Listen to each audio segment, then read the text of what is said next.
Okay, magandang araw mga bossing. Meron naman tayong gagawing motor ngayon. Ang problema nito is push start. Ayaw mag-start ng kanyang starter kapag ginamitan natin yung pinaka push button niya sa manubela.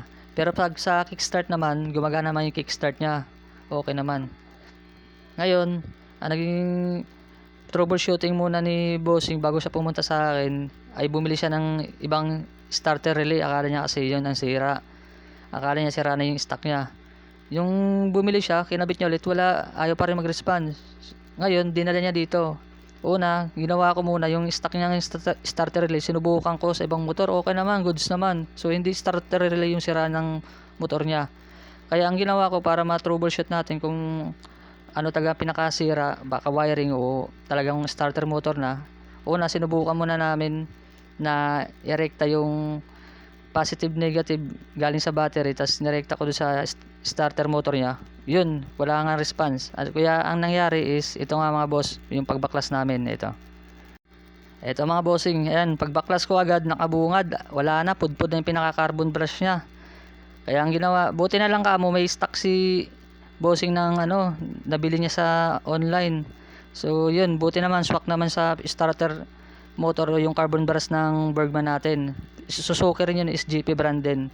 Ayan, binaklas na natin yung pinakamotor niya, yung starter motor. Bali, makita natin yung mga boss, wala na talaga yung pinaka ano niya, pudpud na, putol na.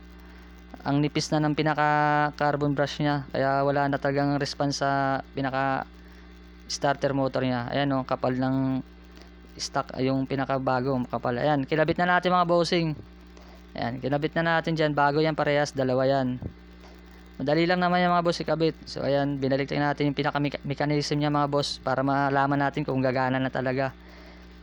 Pero medyo nahirapan kami dyan, nahirapan ako pagkabit dyan ng mga boss yung pinaka carbon brush niya kasi may spring. So ano niya na lang, tiyagaan nyo na lang paano diskarte nyo.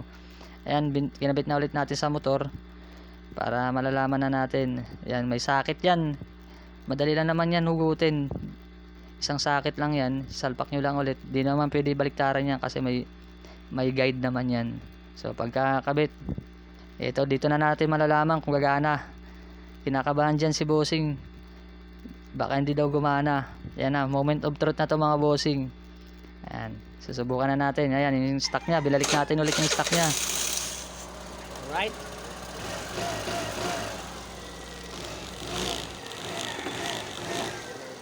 yun nga mga boss, okay na, gumana na siya. So ayan yung dalawang starter relay na aftermarket na binili niya, 200 din isa niyan. So akala taga ni bossing isira na yung pinaka stock niya, pero okay pa naman yan, magagamit pa naman yan kung talagang bibigyan na yung stock natin. Aftermarket lang yan ng mga ano, hindi yan branded talaga na SGP brand. Aftermarket lang yan na starter relay. So ayan, subukan ulit natin mga boss, final na to para bago natin ibalik yung mga yun nga mga boss, okay na goods na yung motor ni sir. Ayan, makita natin sa dashboard may FI error pa rin siya kasi dahil doon sa tinanggal natin na ano, na-detect ni sensor yung starter relay. Pero maging okay rin yan, mawawala rin yan mga ilang oras lang din. So ayan lang mga bossing, sana may natutunan kayo. Salamat na marami.